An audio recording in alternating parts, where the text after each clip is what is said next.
अस्सलाम वालेकुम। 8th class, कैसे हैं आप लोग? उम्मीद है कि सब बच्चे खैरियत से होंगे और मेरी दुआ है कि अल्लाह पाक आप सबको अपने हिफ्ज़ व ईमान में रखे। और उम्मीद है कि सब बच्चों ने अपना लेक्चर सुना होगा और इसे याद भी किया होगा। तो हम पढ़ रहे थे गर्ल्स गाइड के हवाले से।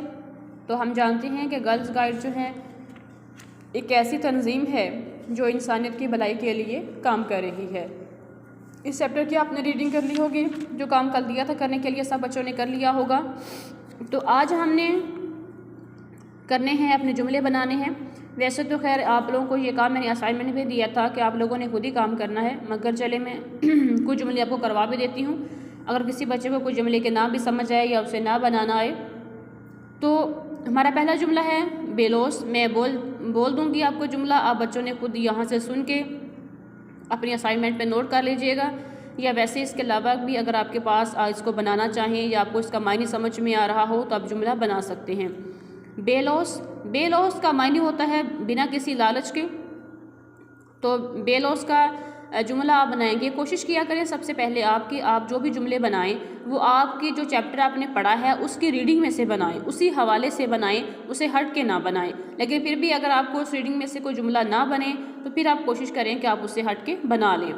तो जैसे हमने अभी ये चैप्टर अपना पढ़ा है गर्ल गाइड के हवाले से, तो इसी से हम जुमला लेंगे बेलौस।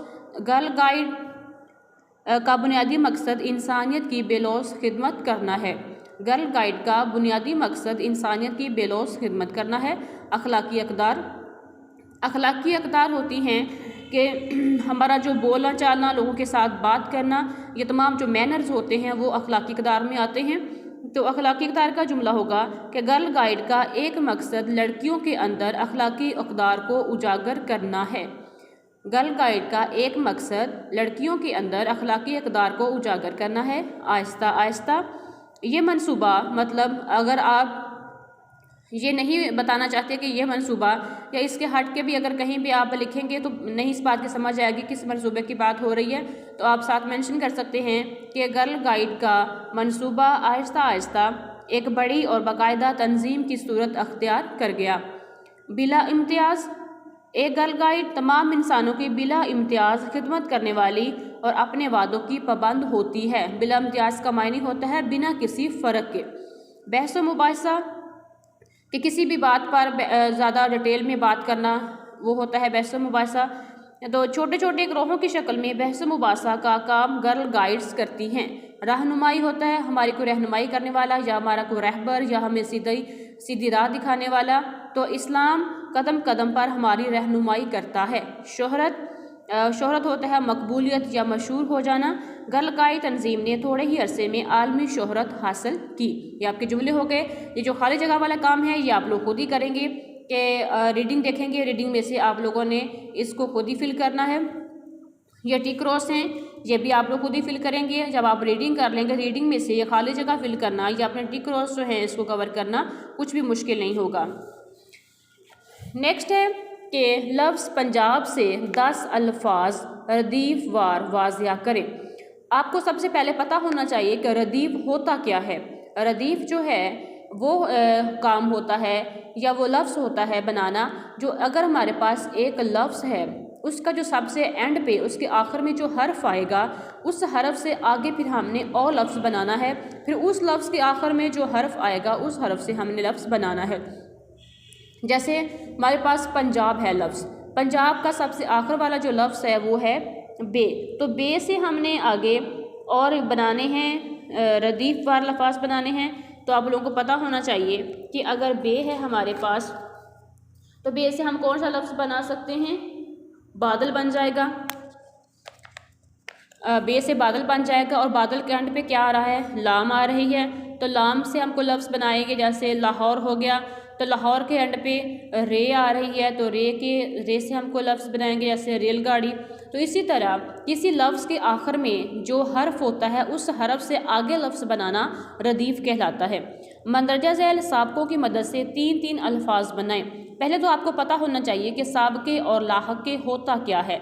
साबक होता है साबका, मतलब पहले आने वाला साबक। तो ला होता है बाद में आने वाला, तो साबके लाहके। अगर कहीं भी आपको ये क्वेश्चन आ जाए कि इससे आपने इस लफ्ज़ से साबके बनाने हैं, तो आपको पता होना चाहिए कि साबका जो है वो पहले आने वाला होता है और ला बाद में आने वाला होता है। तो इससे पहले हम जो लफ्ज़ आएगा हमारे पास पुर, ये हमारे पास पहले लगेगा, बाद में इससे हम कोई और लफ्ज़ बनाएंगे। तो जैसे पुर है, पुरजोश, पुरलुत्फ, पुरकैफ, खुद, खुद गर्ज, खुद साख्ता, खुद एतमादी, कम, कम अकल, कमज़ोर, कम वक्त, अहल, अहले ईमान, अहले वतन, अहले मोहल्ला। आगे हैं अपने दोस्त या सहेली के नाम ख़त लिखें जिसमें उसे गर्मियों की छुट्टियों में अपने शहर की दावत दें। ये ख़त आपने खुद लिखना है, आपके ग्रामर में दिया हुआ होगा और आपने इसे अपने होमवर्क में करना है। जब आप अपने असाइनमेंट जमा करवाएंगे तो वहाँ पे आपका ये ख़त लिखा हुआ हो। तो ये हमारे ये बुक का काम था। अब हम ग्रामर का काम करेंगे। हमने मज़मून पढ़ना शुरू किया था नज़्म व ज़ब्त, तो यहाँ से हमने पढ़ना छोड़ा था।